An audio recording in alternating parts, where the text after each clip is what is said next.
masalah dengan Genji sehingga kamu membuat dia menangis? Baik Pak, saya tidak suka sama Genji. Dia bilang kelompok saya kalah. Saya dibilang biang keroknya dan dia bisa mukul. Sehingga saya lempar dia pakai bola kasti Pak.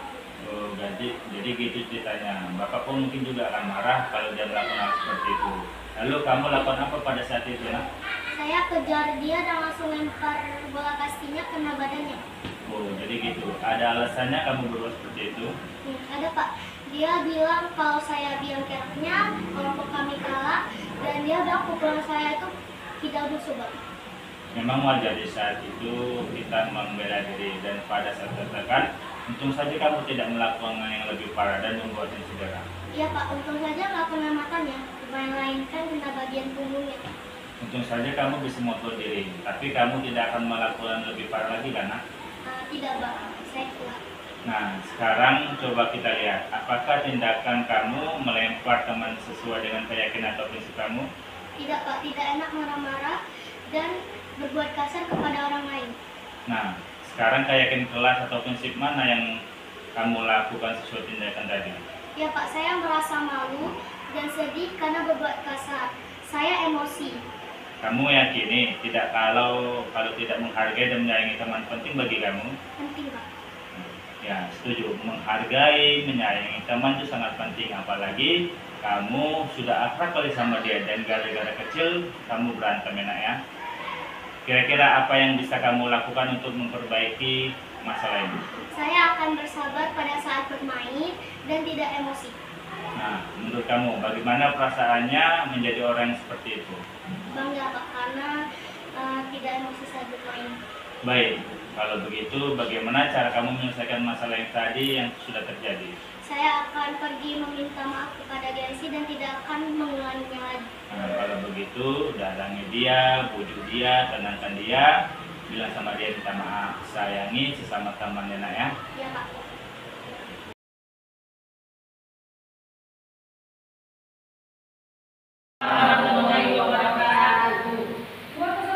Selamat pagi, salam sejahtera untuk kita semua dan salam bahagia. Puja dan puji syukur kita kehadirat Allah Subhanahu wa Ta'ala, karena pada hari ini kita telah diberikan kesempatan untuk berkumpul di ruangan ini guna untuk menyaksikan acara presentasi yang akan disampaikan oleh Bapak Andika. Selawat dan salam marilah sama-sama kita hadiahkan kepada junjungan kita Nabi besar Muhammad sallallahu alaihi wasallam. Mudah-mudahan kita mendapatkan kebahagiaan dan hidayah dari beliau. Amin, amin ya rabbal alamin. Yang saya hormati Ibu Kepala Sekolah SD Setiabudi Abadi, yang saya hormati Bapak Kepala Sekolah SMA Setiabudi Abadi, yang saya hormati dan saya sayangi serta saya cintai Bapak, Ibu guru, rekan sejawat yang telah berhadir pada hari ini dalam ruangan ini. Saya ucapkan terima kasih banyak atas atensinya untuk mengikuti seminar kita pada pagi hari ini, yang mana seminar kita pada pagi hari ini adalah sesi terakhir dari perjalanan Bapak Andika dalam menyelesaikan modul 1.4, yaitu mengenai menyebarkan pemahaman dan pengalaman penerapan budaya positif, terutama di lingkungan sekolah kita. Nah, mudah-mudahan nanti apa yang disampaikan oleh beliau dapat bermanfaat dan kita ambil hasilnya. Untuk mempersingkat waktu, di sini saya akan membacakan tertib acara kita pada hari ini. Yang pertama, pembukaan yang telah saya ucapkan. Yang kedua, menyanyikan lagu Indonesia Raya. Yang ketiga, doa. Yang keempat, kata sambutan dari Ibu Kepala Sekolah SD Setiabudi Abadi. Yang kelima yaitu acara inti diseminasi budaya positif yang akan disampaikan oleh Bapak Andika Prasetya Sarjani SPD. Nah, kita masuki acara yang kedua yaitu menyanyikan lagu Indonesia Raya yang dipimpin oleh Ibu Nurhenti. Silakan Ibu. Para bapak dan ibu diharapkan berdiri sejenak.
Dipimpin oleh Pak Agus.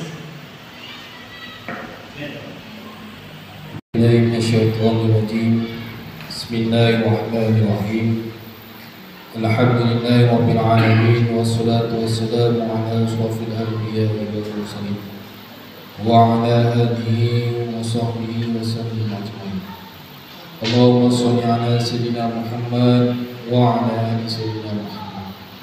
Allahumma ighfir lana dhunubana wa liwalidayna warhamna kama rabbayana shaghira.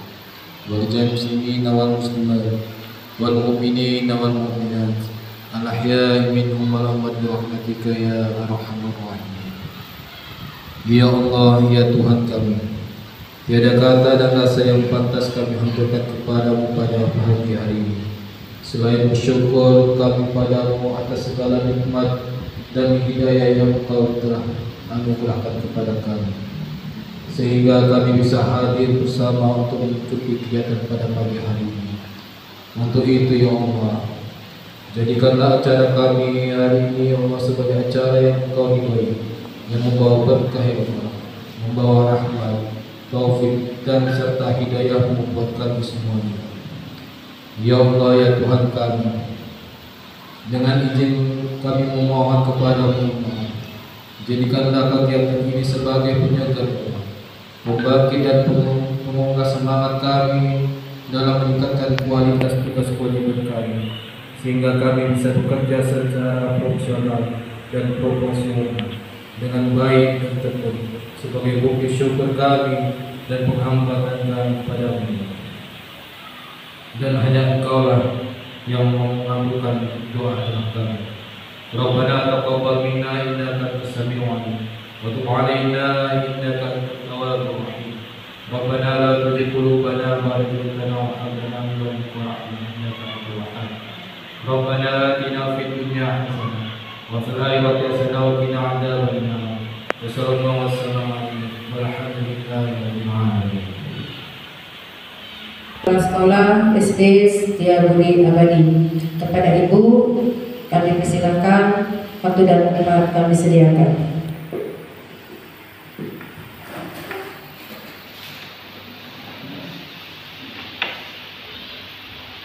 Bismillahirrahmanirrahim. Assalamualaikum warahmatullahi wabarakatuh. Selamat pagi dan salam sejahtera bagi kita semua. Pertama-tama, marilah kita panjatkan puji syukur kita kehadirat Allah Subhanahu wa Ta'ala, yang mana pada kesempatan pagi ini kita masih diberikannya rahmat kesehatan, keselamatan dan kesempatan sehingga kita dapat hadir di dalam ruangan ini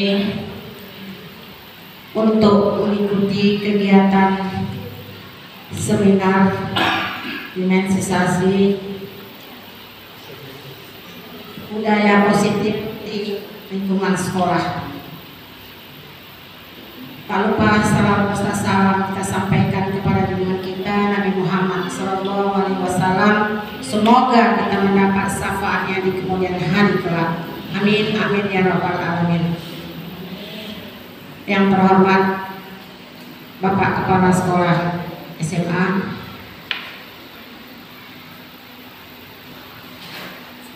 yang terhormat Bapak yang pada pagi hari ini, yaitu Pak Andika, untuk memaparkan tentang kegiatannya. Dan selanjutnya bapak-bapak, ibu-ibu, dewan guru yang ibu sayangi dan ibu banggakan, yang mana pada kegiatan kita pada pagi hari ini, yaitu kegiatan seminar dimensisasi tentang budaya positif. Dan juga di mana kegiatan pada pagi hari ini yang melaksanakannya adalah CGP Angkatan ke-9 jenjang SD. Sesi pertama ini yaitu Bapak Andika Prasetya Sarjani SPD. Harapan kita semua dengan ada kegiatan pada pagi hari ini, kami berharap bapak-bapak, ibu-ibu yang mengikuti kegiatan ini, marilah kita sama-sama mengikutinya sampai akhir acara ini. Dan juga yang mana penebaran budaya positif di lingkungan sekolah, apalagi kita yaitu dunia pendidikan, dewan guru yang hebat, bapak ibu guru hebat di perguruan Setiabudi ini, yang mana budaya positif di lingkungan sekolah kita lebih kita tingkatkan lagi dengan setelah selesainya kegiatan-kegiatan ini,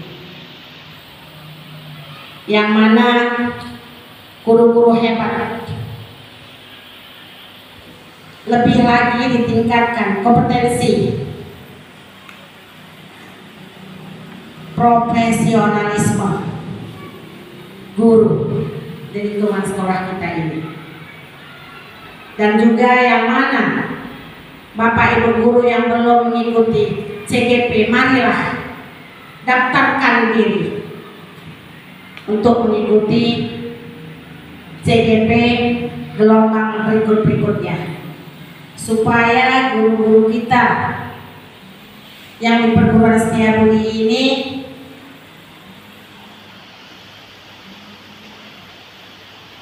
menjadi guru-guru di dalam mendidik anak-anak kita lebih baik lagi tentang budaya positif, merubah karakter anak didik untuk lebih baik lagi.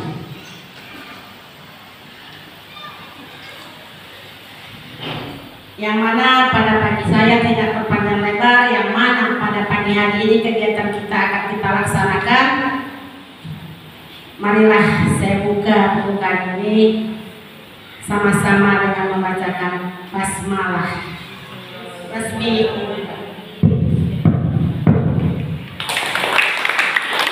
Demikianlah kesambutan sepatah dari saya sebagai Kepala Sekolah SD Setiabudi. Wabillahi taufiq wal hidayah. Assalamualaikum warahmatullahi wabarakatuh. Terima kasih untuk kepala sekolah atas semua wejangan-wejangannya. Nah, sekarang mari kita masuki acara yang kita nantikan pada hari ini, yaitu presentase yang akan disampaikan oleh Bapak Andika. Tapi sebelumnya, karena Pak Andika ini juga adalah guru pantun, saya berpantun dulu sedikit. Hidup itu berkah bila berbagi. Sudah terbagi, kita amalkan. Silahkan Pak Andika untuk persentase. Waktu dan tempat kami sediakan. Silakan kepada Bapak Andika untuk mempresentasikan penyebaran budaya positifnya pada pagi hari ini. Waktu dan tempat kami sediakan.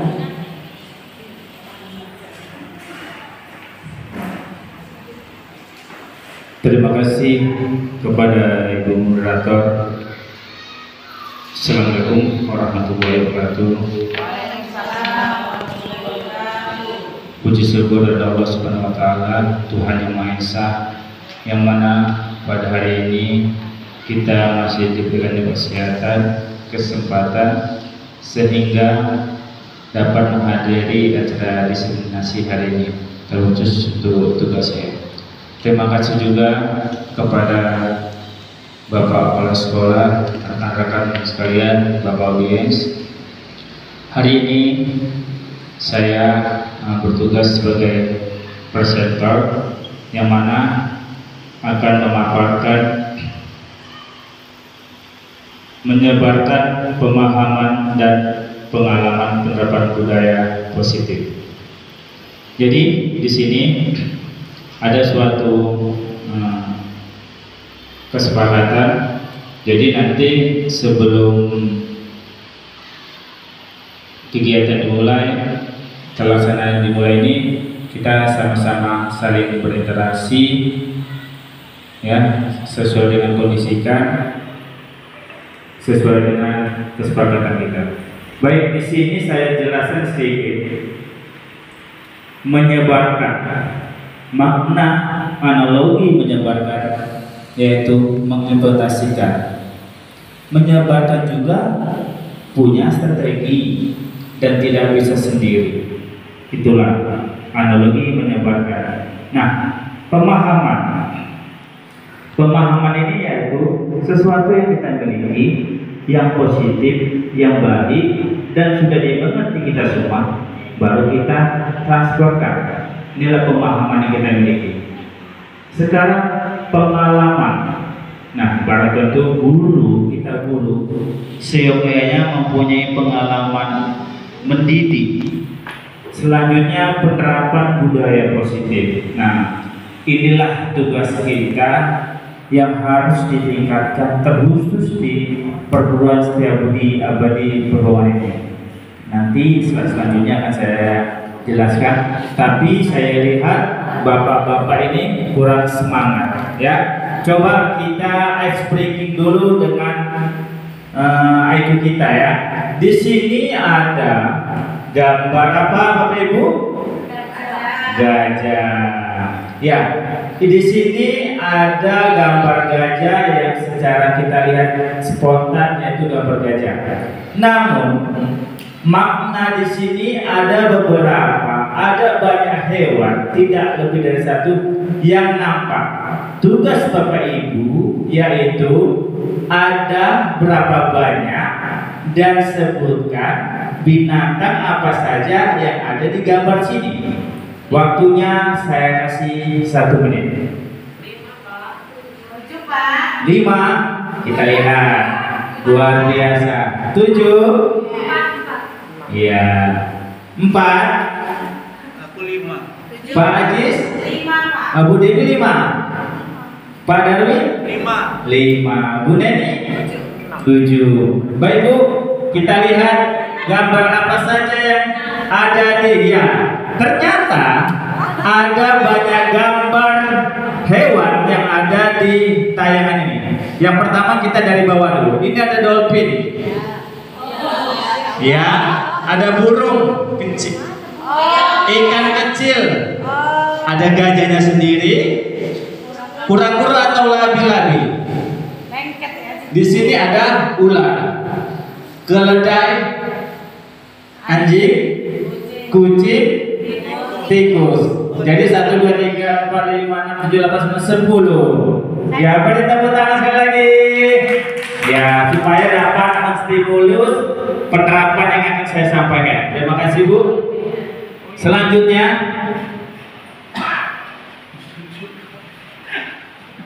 nah, selamat datang para guru hebat.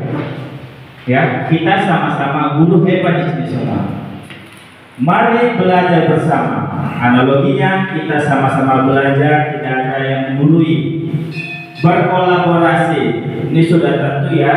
Apalagi kita adanya kolaborasi, otomatis visi misi, kemudian sahabat kita akan terlaksana dengan baik.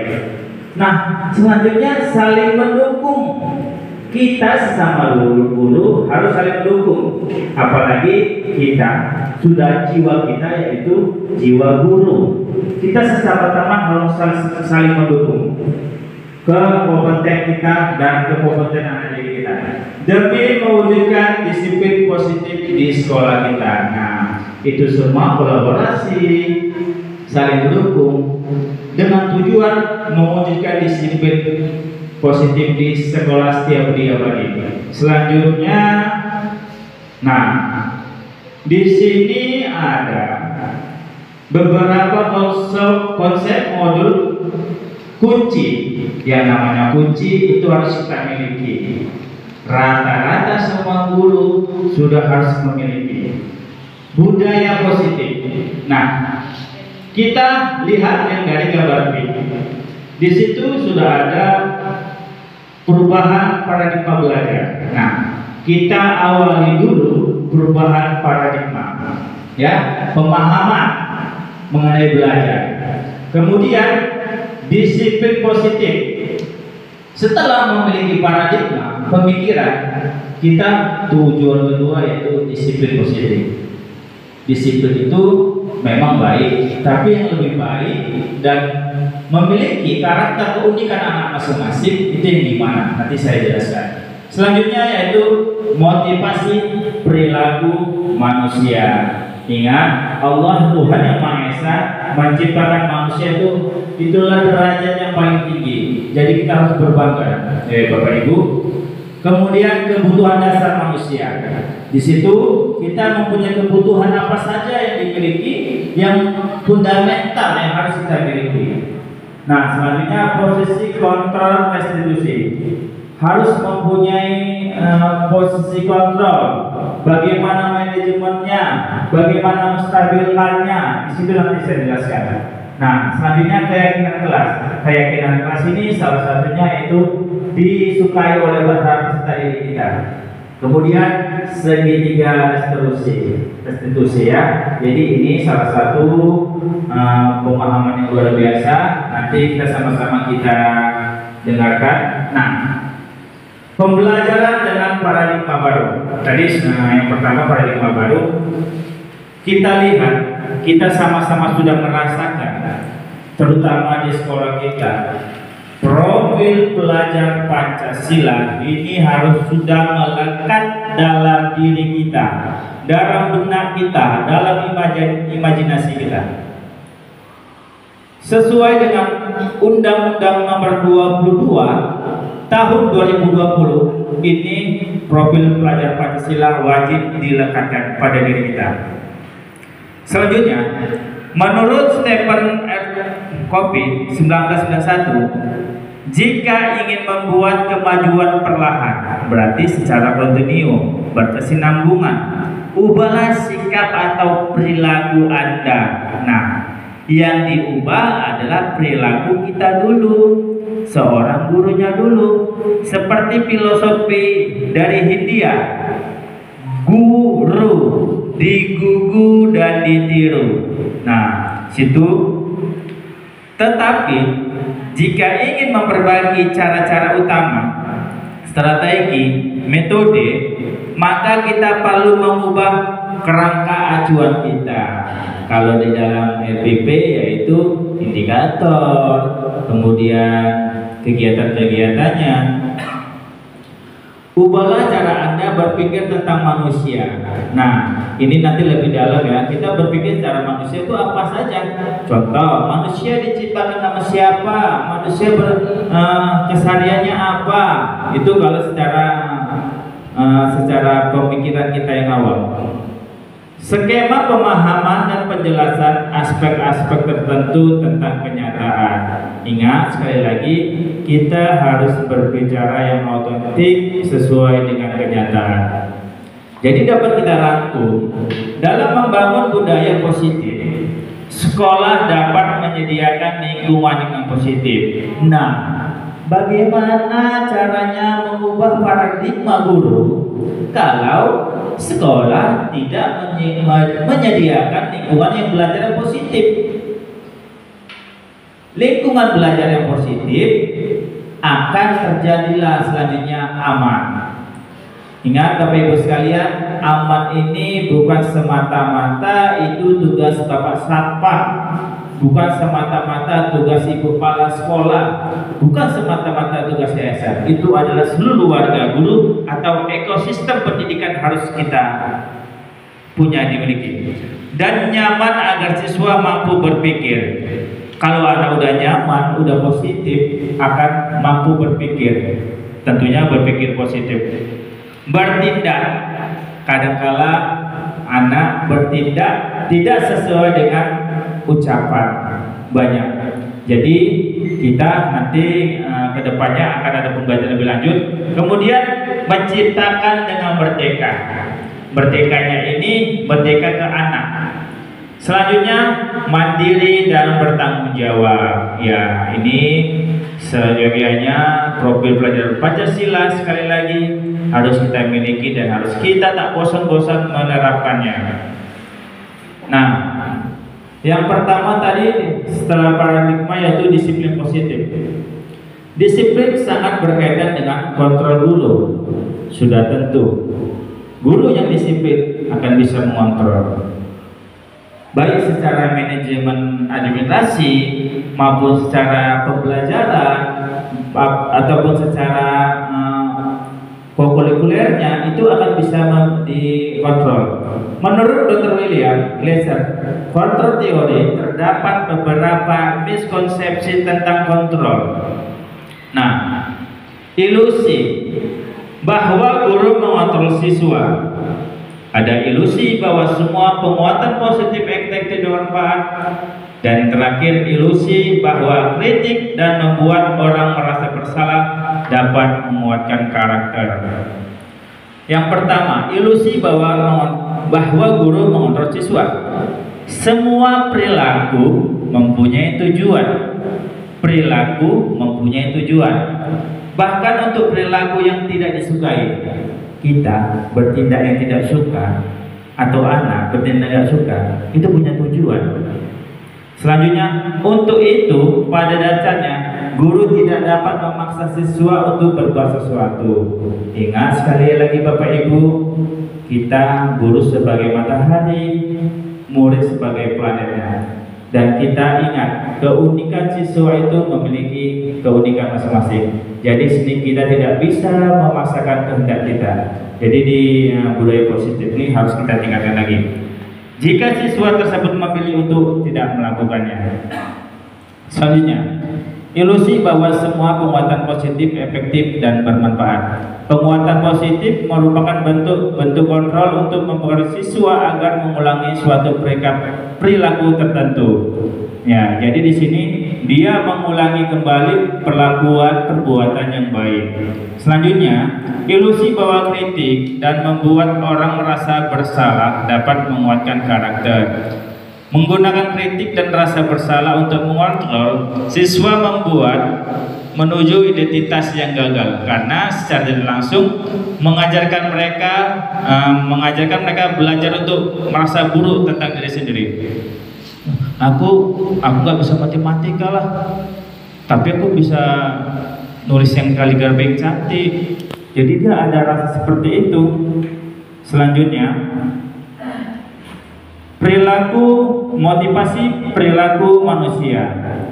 Motivasi merupakan dorongan yang timbul pada diri seseorang secara sadar atau tidak sadar untuk melakukan suatu tindakan dengan tujuan tertentu. Jadi ini semua mempunyai tujuan yang baik. Nah, di sini ada motivasi yang pertama, menghindari ketidaknyamanan atau hukuman. Seseorang berperilaku untuk menghindari permasalahan yang mungkin muncul dan mempengaruhi kepada mereka secara fisik, ya, psikologis ataupun tidak terpenuhinya kebutuhan mereka. Bila mereka tidak melakukan tindakan itu, jadi suatu dia menghindari ketidaknyamanan. Ya udahlah, aku nanti diapain fisiknya, ya udahlah. Kemudian mendapatkan imbalan atau penghargaan dari orang lain. Di sini maknanya seseorang berperilaku untuk mendapatkan pujian, baik dari guru, baik dari temannya, baik kadangkala Bapak Ibu sekalian, anak hanya sebagian menyukai guru tertentu. Begitu guru tertentu itu memberi pujian pada dia, wah sudah luar biasa tuh. Kemudian hadiah atau imbalan dari orang lain yang menurut mereka penting dan mereka letakkan dalam dunia berkelas mereka, itu menurut mereka penting. Nanti ada tanda lanjutnya lagi.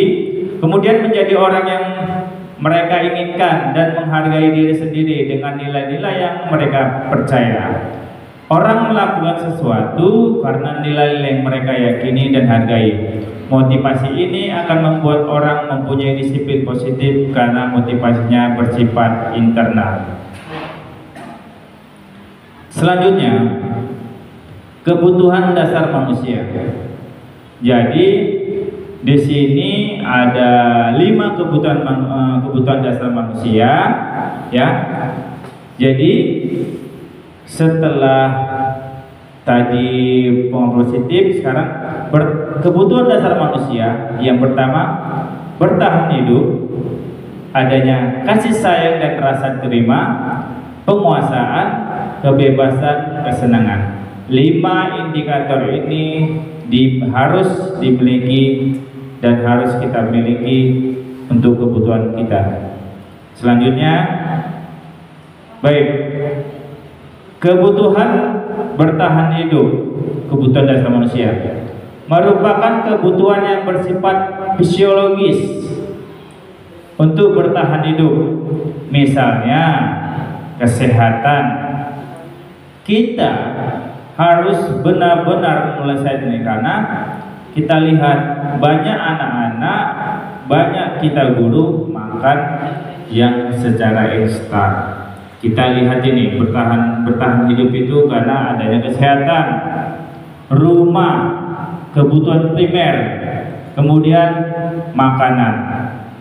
Komponen psikologis dari kebutuhan ini adalah kebutuhan akan perasaan aman. Selanjutnya, kebutuhan cinta dan kasih sayang atau kebutuhan untuk diterima. Jadi ada take, ada give, ya.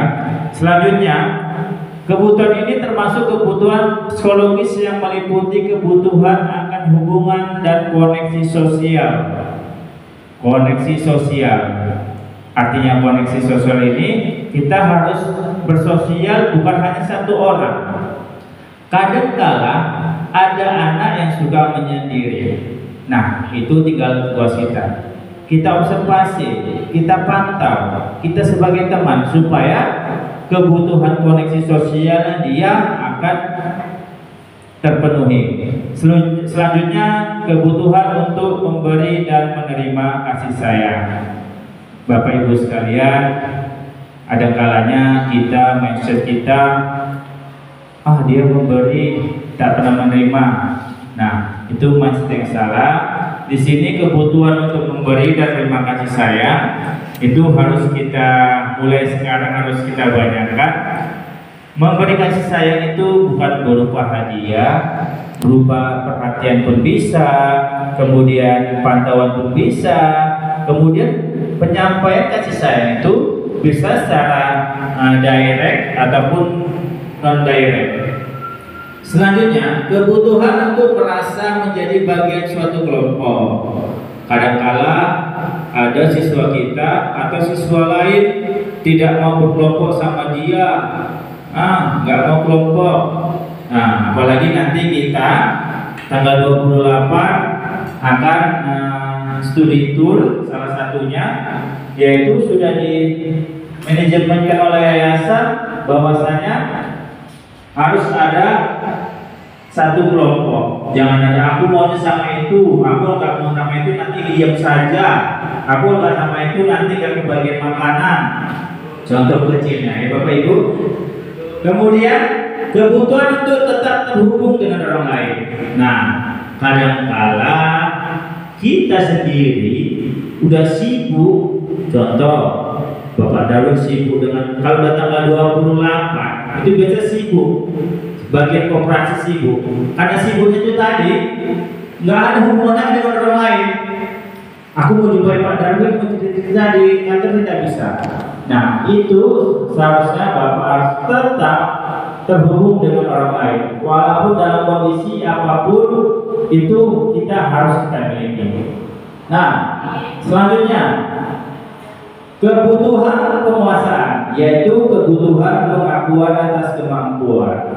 Secara itu potensi kebutuhan ini berkaitan dengan kekuatan untuk mencapai sesuatu. Tapi ingat ya Bapak Ibu, secara fasenya SD itu hanya kalau psikomotoriknya SD hanya bisa belajar, memahami. Tapi kalau jenjang SMP, SMA itu namanya jenjang prestasi. Jadi di sini kita harus bedakan kebutuhan berkaitan dengan kekuatan untuk mencapai sesuatu. Jadi kita kan banyak nih guru itu contoh ngajarnya di jenjang 2 jenjang. Jadi di jenjang 1 penerapan beda, jenjang 2 pun beda supaya kekuatan untuk mencapai sesuatu peserta didik kita tercapai. Menjadi terampil. Nah, sudah apalagi kita terkhusus SD setiap hari Sabtu itu sudah ada pembelajaran kelima. Itu luar biasa. Semangat kepala sekolah, semangat Bapak Ibu untuk mendukung supaya mencapai kekuatan terampil, menjadi kompeten. Nah, ingat Bapak Ibu, sesuatu yang menjadi kompeten harus mempunyai rilis track recordnya. Ya, kompeten itu di bidang apa dan apa tujuannya. Kemudian bisa nggak ini kompeten ini secara kontinu nanti bisa terlaksana di jenjang selanjutnya. Diakui atas prestasi dan keterampilan. Kemudian didengarkan dan dimiliki rasa harga diri. Ya, mohon maaf, kita sekolah kita di sini sudah menerapkan no bullying, ya. Jadi di situ ada kadang-kala harga diri anak hilang gara-gara percakapan atau kelakuan temannya. Jadi di situ harus kita miliki karena itu kebutuhan dasar yang sangat fundamental. Siswa yang mempunyai kebutuhan pengakuan yang tinggi biasanya akan selalu ingin menjadi pemimpin. Saya yakin, percaya, Bapak Ibu ini adalah seorang guru yang akan melahirkan pemimpin-pemimpin. Selanjutnya kebutuhan kebebasan. Di sini kebutuhan akan pilihan, ya, merupakan kebutuhan akan kemandirian, mempunyai pilihan dan mampu mengendalikan arah hidup seseorang. Jadi kita selain mengajar, selain menerapkan ilmu akademik, kita harus tahu juga ini anak kita ini arahnya kemana. Yang perempuan yang datang foto sini kemana? Ke karate, ke pramuka, contohnya. Kemudian siswa yang mempunyai kebutuhan kebebasan yang tinggi mengikat pilihan. Ingat Bapak Ibu, kebutuhan kebebasan itu tidak memilih anak mana yang harus diapakan. Semua sama. Semua sama. Kemudian perlu banyak bergerak, suka coba-coba, tidak terlalu terpengaruhi orang lain, suka hal yang baru dan menarik. Apalagi secara fasenya, fase B ini, fase C ini, anak-anak itu mulai pengen tahunya kuat. Selanjutnya kebutuhan yang terakhir yaitu kebutuhan kesenangan, kebutuhan untuk rasa senang. Gak usah anak-anak, Bapak Ibu guru kalau bisa setiap hari senang. Merupakan kebutuhan untuk mencari kesenangan, bermain dan tertawa. Bagaimana kita mengkondisikan ini kesenangan bermain dan tertawa ini di dalam satu momen. Kemudian siswa dengan kebutuhan kesenangan yang tinggi biasanya menikmati apa yang dilakukan. Bapak Ibu sekalian, sekolah kita bisa dikatakan sekolah yang bonafit. Jadi rata-rata anak-anaknya sudah senang, tinggal gurunya. Rata-rata anak senang, tinggal gurunya. Mudah-mudahan tetap senang. Selanjutnya yaitu konsentrasi melakukan yang disenangi, suka permainan, suka mengoleksi barang, dan suka melucu atau bergurau. Jadi sebelum mengarahkan ke kebutuhan kesenangan ini, tengok dulu kita. Ya Bapak Ibu, ada yang otoriter, tak mau bergurau, ada yang lucu-lucu. Jangan sampai kita istilahnya itu dilangkai anak. Baik, dari kebutuhan ini saya simpulkan bahwasanya kebutuhan bertahan hidup, kebutuhan cinta kasih sayang, kebutuhan penguasaan, kebutuhan kebebasan, kebutuhan kesenangan ini harus benar-benar kita miliki. Nah, sekarang Bapak Ibu, tadi breakingnya yang pertama tentang pengetahuan. Sekarang kita gerak dulu breakingnya. Saya lihat Bapak Ibu ini diam, apakah memang memahami materi, apakah memang pengen aku nanti mengimajinasikan kayak mana supaya anak-anak itu senang. Nah, di sini kita breaking dulu. Nah, berdiri. Ayo Bapak Ibu berdiri, kita izin supaya lebih nikmat. Nanti bisa dilanjut makan kuenya. Nah, alhamdulillah semalam saya melakukan proyek yang sudah di asesikan kepala sekolah, Ibu PP, rekan-rekan guru CGP. Ini semalam sudah di LK2 sudah ditayangkan.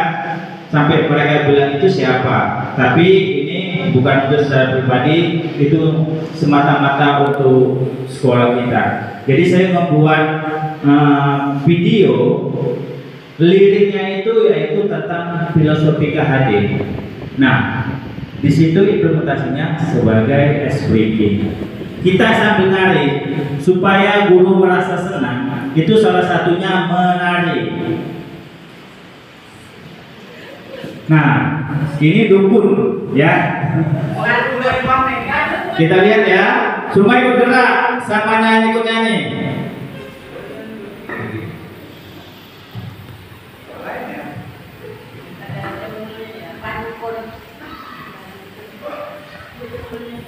Siap? Sebelum ini naikkan dulu ke tangga atas. Relax. Oke, kameramen siap. Ayo, ikuti. Kanan, kiri.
sekalian, itu salah satu demonstrasi kontekstual 1.1 yang alhamdulillah sudah kita tayangkan juga di LK.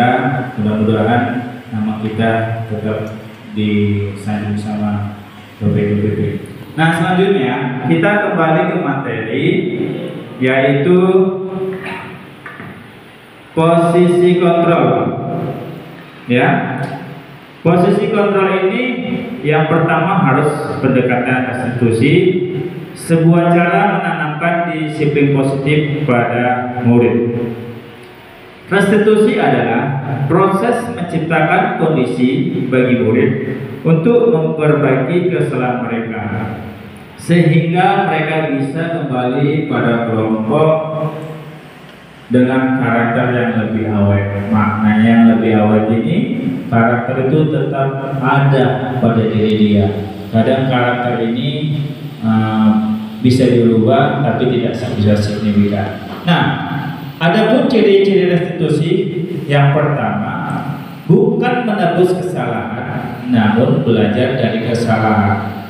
Ya, kadang-kala anak salah dulu, baru bisa baik. Contohnya, setelah ada kena lemparan bola di saat pertandingan, dia di situ merasa, oh iya, rupanya selama ini dia nggak pernah cakap-cakap. Selanjutnya,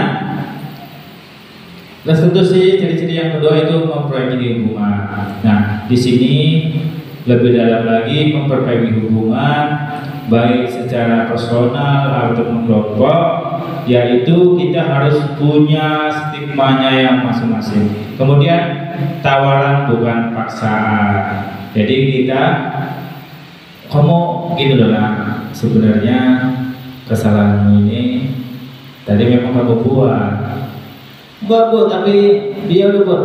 Iya, tapi kita tidak boleh langsung memaksa, mengejasnya. Selanjutnya, mencari kebutuhan dasar yang mendasari tindakan. Kenapa dia bisa berbuat begitu? Apa dasarnya? Selanjutnya, fokus pada karakter, bukan tindakan. Jadi, saya yakin kita semua, apalagi kita sebagai guru, harus yang pertama yang kita lihat adalah karakternya, salah satunya. Karena apalagi kita kurikulum merdeka, itu karakter number one. Selanjutnya, menguatkan dan fokus pada solusi. Nah, kita harus memiliki dan menguatkan solusi. Solusi itu tidak bisa dilihat dari satu sisi, ya, apalagi kita sesama guru harus saling berkolaborasi. Nah, di sini ada contoh kasus, ya, murid sering tidak mengerjakan PR. Jadi kita ingat waktu itu ada kasus murid tidak mengerjakan PR. Kita sama-sama berimajinasi. Nah, di sini ada 3 kategori. Yang pertama, hukuman, konsekuensi, sama restitusi. Satu item atau satu kegiatan yang termasuk di dalam submateri hukuman, konsekuensi, restitusi. Yang pertama, murid tidak mengerjakan PR. Hukumannya itu guru menghukum murid dengan berdiri di depan kelas. Masih banyak Bapak Ibu, ya Bu ya, kadangkala memang seperti filosofi memanusiakan manusia, tapi pun kita manusia juga, ada rasa bersalah. Mungkin di saat itu mungkin anaknya tindakannya memang tidak bisa diselesaikan lagi, jadi kadangkala ada. Kemudian guru marah sehingga takut, ya termasuk saya ya. Kadang marahnya saya itu supaya anak itu tidak celaka. Karena apa? Sekolah kita, sekolahnya dia semen, anak istirahat lari-lari. Cuma kita nggak marah, lari-lari aja pas makan. Kadang-kala ada serentak hati seperti itu. Nah, konsekuensinya yaitu guru memberikan konsekuensi untuk mengerjakan PR-nya saat jam istirahat. Jadi di saat ada anak tidak mengerjakan PR, jadi waktu sengganglah, waktu istirahatlah dia mengerjakannya. Itu termasuk konsekuensinya. Kemudian guru tegas dan murid menghormati peraturan, bukan guru yang diktator. Jadi di sini konsekuensinya guru harus tegas dan murid menghormati peraturan. Selanjutnya institusinya guru menanyakan keyakinan kelas atau dirinya dan membantu murid menyelesaikan masalah. Jadi kalau dia tidak mengerjakan tugas, yakinkan dulu, kenapa nak kamu nggak mengerjakan tugas, dan mencarikan solusinya. Bagaimana cara membantunya, ya. Tapi ingat, tidak sepenuhnya murid harus dibantu tugasnya. Karena Pak, saya mau menunjukkan rasa kasih sayang sama murid itu juga salah. Selanjutnya guru terbuka, murid menghormati dirinya dengan orang lain. Kadang-kala kita sama guru memang sebenarnya terbuka, tapi terbukanya sebatas guru dengan murid. Selanjutnya 5 posisi konstitusi ini tadi ada penghukum, pembuat rasa bersalah, teman, pemantau, dan manajer. Ya, baik Bapak Ibu sekalian, memang menuju 5 ini harus punya tahapan-tahapan. Baik Bapak Ibu, saya mau observasi dulu. Kira-kira dalam satu minggu ini posisi kontrol mana yang Anda lakukan? Pak Darwin, di saat ada masalah problem yang ada di kelas maupun luar kelas, kira-kira posisi kontrol mana? Yang satu minggu ini aja. Penghukum. Ya, penghukum. Dari merah pemantau ya Bu ya, karena itu salah satu strategi Bu. Kalau Pak Ajis satu minggu ini, oh pemantau ya. Selanjutnya Bu Nur Happy, Manajer. kira satu minggu ini. Manajer lah Bu Happy. Oh manajer ya. Wah. Bu Hadia. Oh hukum. Nah, ini nanti kalau ada waktu lagi, ini Bapak Ibu, 5 posisi kontrol ini ada saatnya dikondisikan dengan situasi di sekolah. Tidak semestinya manajer cocok dengan anak itu, tidak. Makanya tapi harapan kita semua posisi manajerlah yang paling baik. Tapi semalam ada tugas saya mengenai survei rekan guru sejawat rata-rata hukum. Ya. Kalau saya pribadi, kenapa? Tengok Bapak tuh suaranya kuat, cuma nggak kuat suara awak. Saya guru olahraga. Bapak Ibu, jangan guru olahraga, guru bahasa Inggris aja suaranya kuat kan? Stand up, kan? Nah, jadi anak-anak pun melihat survei itu, makanya Bapak Ibu sekali-sekali dalam 1 bulan itu kita observasi ke anak untuk menuju budaya positif ini. Kira-kira anak itu kemana? Bukan sebagai acuan nilai ya Bu. Oh dia udah berbuat itu sama aku pasti nilai seperti itu, tidak. Itu hilangkan, itu hilang tertutup. Dan ingat di dalam kurikulum mereka tidak ada yang tinggal, kecuali situasi kondisi yang memang sudah tidak teratasi dan sudah berusaha nama sekolah itu wajib. Jadi posisi ini 1 minggu ini tadi ada. Kira-kira Bapak Ibu ada nggak yang posisi kontrol teman di sini? Bu Rika, ada nggak 1 minggu ini ada problem, ada stigma tentang teman ya? Contohnya, oh curhat yang merasa bersalah karena dari nama Bu Rika. Biasanya laki-laki atau perempuan Bu? Perempuan. Biasanya memang ya. Kalau jenjang SMA biasanya perempuan fokus ke perempuan. Kalau SD tergantung, tengok alis matanya. Iya lagi. Nah, kalau udah sama Pak Andika tuh kurasa nggak untuk taman kurang, ya rata-rata Nggak boleh. banyak teman ini boleh kita Oke. tadi saya bilang kondisikan, tapi rata-rata 5 ini harus kita miliki. Saya pun ibu kepala sekolah, ibu guru sekalian ingin merubah dengan adanya pembelajaran ini. Alhamdulillah pelan-pelan walaupun anak Bu di ujung sana saya lihat dia naik tiang gawang pun selalu udah merek-merek. Cumana lah ya lah. Apa aku pantau, apa aku teman, apa aku hukum, aku manajer. Kalau manajer jauh lama kali nanti Bu. Nah kenapa kamu manja? Loh, Apa masalahnya? kenapa ada apa di atas masalahnya? Kira-kira manjat itu baik enggak? Jauh kali Bu. Nah, disituasikan. Sementara kita sekali lagi seperti yang sebelum pemaparan sebelumnya harus ada kasih sayangnya. Nah, jadi mudah-mudahan guru Setiabudi Abadi rata-rata mempunyai restitusi manajer. Beri tepuk tangan dulu Bapak Ibu.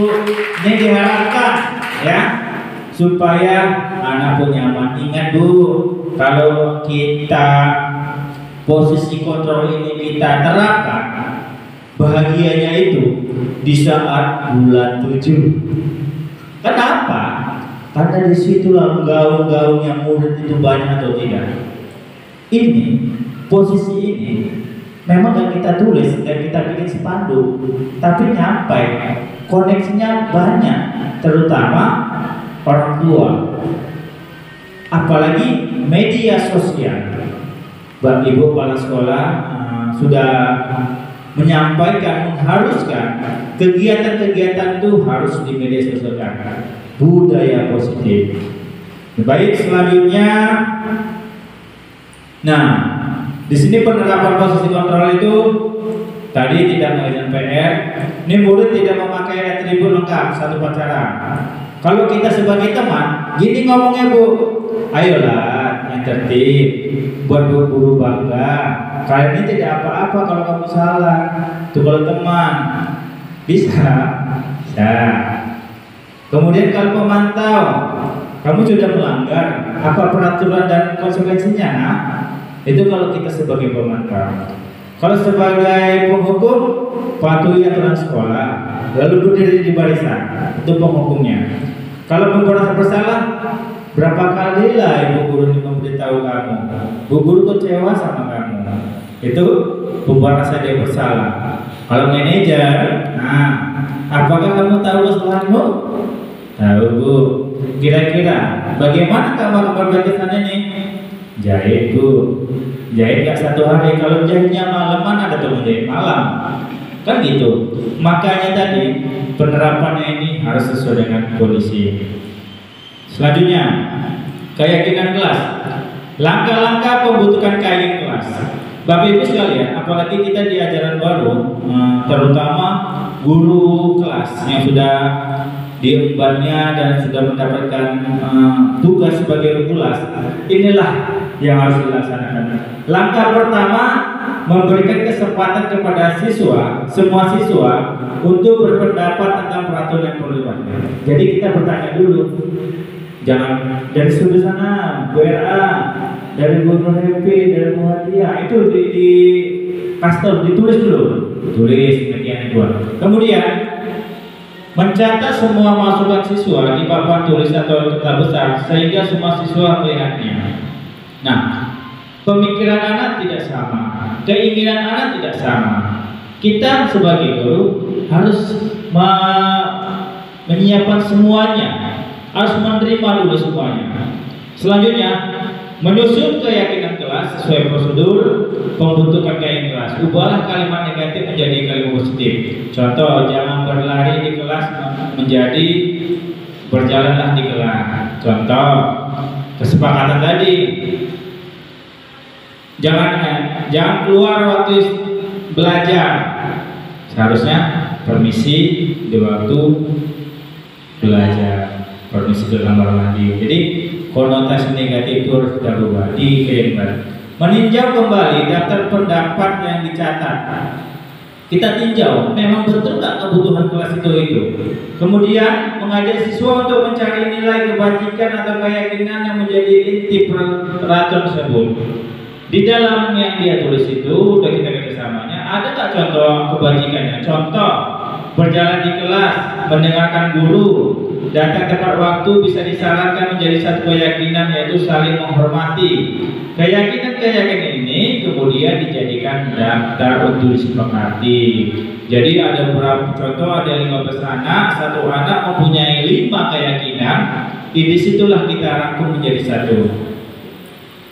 Kemudian meninjau ulang keyakinan kelas secara bersama-sama. Hendaknya keyakinan kelas sudah terlalu banyak agar mudah diingat. Seperti filosofi, kita dulu belajar adalah proses dari yang nggak tahu menjadi tahu. Kemudian keyakinan itu tadi, sedikit belajar banyak ingat, banyak belajar tak ingat-ingat. Seperti keyakinan, sedikit keyakinannya banyak ingat, banyak keyakinan tak dilaksanakan. Itulah seperti itu. Kemudian setelah keyakinan kelas dibuat, maka semua anggota kelas dapat meninjau ulang dan menyetujuinya. Jadi sudah kita rangkum, kita tinjau. Nah ini dia. Oh bagus Bu. Oh itu punya aku Bu, kok sama. Nah biarlah sama, berarti sama-sama nilai kebajikan. Baik nggak kalau nilai kebajikan? Jadi seperti itu nak Bapak Ibu. Kemudian keyakinan kelas dapat ditempel di dinding kelas agar mudah dilihat. Apalagi sekarang dengan media Canva, tempelan yang menarik akan membuat siswa menjadi senang. Langkah-langkah keyakinan kelas itu, pembentukan keyakinan kelas itu harus yang pertama lebih abstrak dari peraturan, yang lebih rinci dan nyata, ya. Contohnya dia bersifat biasa ini. Contoh datang sebelum 15 menit sebelum belajar. Itu kan memang udah abstrak, nggak bisa lagi. Kemudian kayak kelas berupa pertanyaan yang universal, yang menyeluruh. Jangan satu sisi saja tapi menyeluruh. Pernyataan kayak kelas selalu dibuat dalam bentuk positif. Kemudian kajian kelas harusnya dibuat tidak terlalu banyak sehingga mudah diingat dan dipahami. Kayak kelas adalah sesuatu yang dapat diterapkan di lingkungan itu. Jadi keyakinan itu ada implementasinya di lingkungan, baik di kelas maupun di luar kelas. Kemudian semua anggota kelas hendaknya ikut berkontribusi dalam pembentukan keyakinan kelas. Jadi gimana Bu? Coba saya tanya Bu, bagaimana di saat kita membuat keyakinan kelas anak tidak hadir? Rupanya kita terbentuk, ya kan? Cara mengatasinya yaitu kita panggil dia anak itu, ini keyakinan kelasnya seperti ini. Jadi supaya apa? Rasa teman, rasa manajernya tadi masuk ya. Semua anggota kelas bersedia meninjau kembali keyakinan kelas dari waktu ke waktu. Sebagai pemantau, dia bukan hanya guru, anak-anak kita pun harus memantau. Contoh ini tidak dilaksanakan, loh kok bisa ya? Selanjutnya, nah baik di sini ada sampel bersama murid berdiskusi tentang peraturan, kemudian merumuskan peraturan keyakinan kelas, kemudian menempelkan keyakinan kelas. Oke, di sini saya bikin tadi contohnya keyakinan kelas di kelas saya yang pertama hadir 15 menit sebelum KBM, kemudian menjaga kebersihan buku. Bapak Ibu sekalian, menjaga kebersihan buku, kadang saya pribadi Bu, saya suruh buka kaos kakinya, sepatunya, karena anak itu kuku ditengok kuku tangannya saja, tapi kalau saya itu kuku kaki saya lihat juga. Nah, itulah keyakinan kelas. Kemudian membuang sampah pada tempatnya. Kita mendisiplinkan anak membuang sampah. Tapi ingat Bapak Ibu, membersihkan di tong sampah. Tapi kalau sudah penuh jangan sampai meluber-luber sampahnya, langsung saja dibuang. Jika guru belum, kemudian membersihkan kelas, bikin kelas. Kemudian jika guru belum masuk, dengan tertib kemudian permisi jika masuk dan keluar atas dengan izin ke guru, mengerjakan PR di rumah, mengerjakan pekerjaan kelompok, mengerjakan soal sendiri. Nah, bagaimana pembentukan KIK kelas? Itu harus lebih abstrak, berupa pernyataan, dibuat dalam bentuk positif, sedikit saja sesuai dengan kondisi dan semua warga kelas dilibatkan. Baik, yang terakhir, segitiga restitusi. Di sini kenapa dikatakan segitiga restitusi? Karena tindakan 1, 2, dan 3 itu saling berkesinambungan. Yang pertama, menstabilkan identitas. Itu kita semua akan melakukan hal terbaik yang bisa kita lakukan. Kemudian validasi tindakan yang salah. Semua perilaku memiliki alasan. Kemudian menanyakan keyakinan kita semua memiliki motivasi internal. Jadi di sini segitiga restitusi ini yang pertama menstabilkan identitas. Sisi untuk merupakan bagian dari dasar segitiga yang bertujuan mengubah identitas anak dari yang gagal karena melakukan kesalahan menjadi orang yang sukses. Contoh kalimat yang dapat kita gunakan kepada kita. Yang pertama, berbuat salah itu tidak apa-apa. Tidak ada manusia yang sempurna. Kita bisa menyelesaikannya. Bapak tidak tertarik untuk mencari siapa yang salah, tapi Bapak yakin mencari solusi dari permasalahan ini. Ketika anak fokus pada kesalahan, maka akan sulit untuk melakukan restitusi karena rasa bersalah sangat menguras energi. Kemudian merasa bersalah berarti identitasnya yang gagal. Rasa bersalah juga membuat kita terperangkap pada masa lalu yang tidak bisa kita ubah lagi. Kedua, sisi validasi tindakan yang salah. Restitusi tidak menyarankan guru berbicara kepada siswa bahwa melanggar peraturan adalah sikap yang baik. Tetapi dalam restitusi harus memahami alasannya dan memahami bahwa setiap orang pasti melakukannya. Untuk itu perlu dilakukan validasi terhadap kebutuhan dari siswa dengan menggunakan contoh kalimat berikut.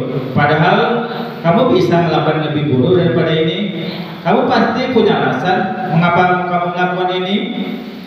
Kamu boleh mempertahankan sikap itu, tapi kamu harus menambahkan sikap baru. Ketiga, terakhir, sisi menanyakan keyakinan. Setelah melalui sisi langkah 1 dan 2, maka anak telah siap untuk dihubungkan dengan nilai-nilai yang dipercaya dan berpindah menjadi orang yang diinginkan. Contoh pertanyaan yang dapat kita gunakan yaitu, apa yang kita percaya sebagai kelas atau keluarga? Apa nilai-nilai umum yang kita telah sepakati? Kamu mau jadi orang yang seperti apa? Jadi alhamdulillah kami guru-guru kita semua setiap ada masalah problem kita harus memiliki segitiga restitusi. Kita pahami betul-betul apa latar belakangnya, bagaimana kok bisa terjadi, kemudian apa solusinya. Nah, di sini ada satu video yang bisa kita lihat sama-sama. Ini adalah video anak bersalah. Kesalahannya yaitu di saat bermain kasti sudah selesai, rupanya anak ini geser kalah kelompoknya. Kelompok lain mengejek, kalah. Orang gara-gara kau kibus, kidal busuk, marahlah dia. Mau dilemparnya itu bola, bu, dilemparnya bola, rupanya kena punggungnya. Nah, kita lihat videonya sama-sama. Ini dia video yang sudah kami terapkan segitiga restitusi tersebut.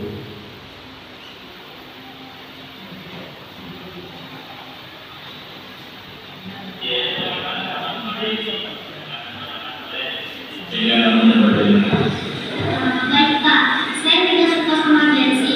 Dia bilang kelompok saya kalah. Saya dibilang dia peraknya dan tidak bisa mukul. Sehingga saya lempar dia pakai bola plastik. Oh, jadi gini ceritanya. Bapak pun juga marah kalau dia melakukan seperti itu. Lalu kamu lakukan apa pada saat itu? Saya kejar dia langsung lempar bola plastiknya ke badannya. Oh, jadi gitu. Ada alasannya kamu seperti itu? Ada Pak, dia bilang kalau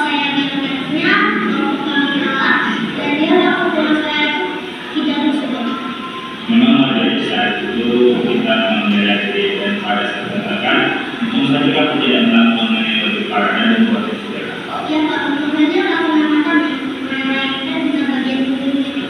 Untung saja kamu bisa membunuh diri, tapi kamu tidak akan melakukan lebih parah itu kan? Tidak Pak, saya tidak. Nah, sekarang coba kita lihat apakah tindakan kamu melempar teman sesuai dengan keyakinan atau kesukaanmu? Tidak Pak, tidak enak marah-marah dan berbuat kasar kepada orang lain. Nah, sekarang saya ingin keluar kondisi mana yang kamu lakukan sesuatu yang ada. Ya Pak, saya merasa kemarin yang sedih karena berbuat kasar. Saya emosi. Kamu yang ini tidak kalau tidak menghargai dan teman-teman itu bagi kamu. Ya, setuju. Menghargai dan teman sangat penting. Apalagi kamu sudah akrab kali sama dia dan gara-gara kecil kamu berantem ya. Kira-kira apa yang bisa kamu lakukan untuk memperbaiki masalah itu? Saya akan bersabar pada saat bermain dan tidak emosi. Nah, untuk kamu, bagaimana perasaannya menjadi orang yang seperti itu? Karena tidak ada sisa bermain. Baik, kalau begitu bagaimana cara kamu menyelesaikan masalah yang tadi yang sudah terjadi? Saya akan pergi meminta maaf kepada Desi dan tidak akan mengulangi lagi. Nah, kalau begitu, datangi dia, bujuk dia, tenangkan dia, bilang sama dia minta maaf. Saya ini sama-sama ya. Baik, Bapak Ibu sekalian,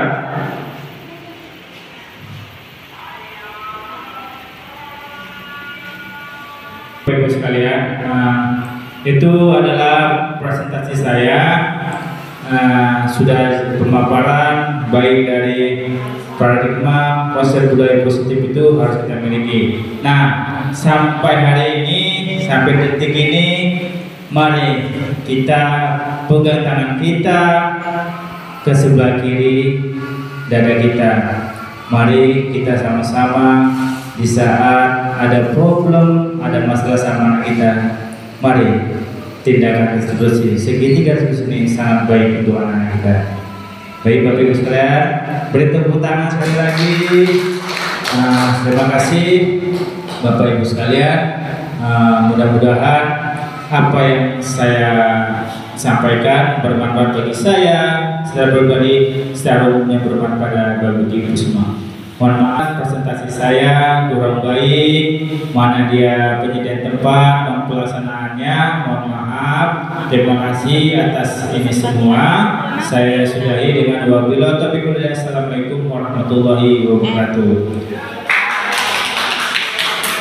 Terima kasih kepada Pak Andika yang sudah sangat luar biasa memaparkan materinya pada siang hari ini, dan mudah-mudahan apa yang telah disampaikan oleh Bapak Andika tersebut dapat kita realisasikan di dalam lingkungan tempat kita bertugas. Mudah-mudahan dengan membudayakan budaya disiplin positif terhadap anak-anak didik kita, sekolah kita semakin maju dan berjaya. Nah, sebelum saya tutup, tadi diawali dengan pantun, maka saya akhiri juga dengan pantun. Hidup itu berkah bila berbagi. Sudah terbagi, kita amalkan.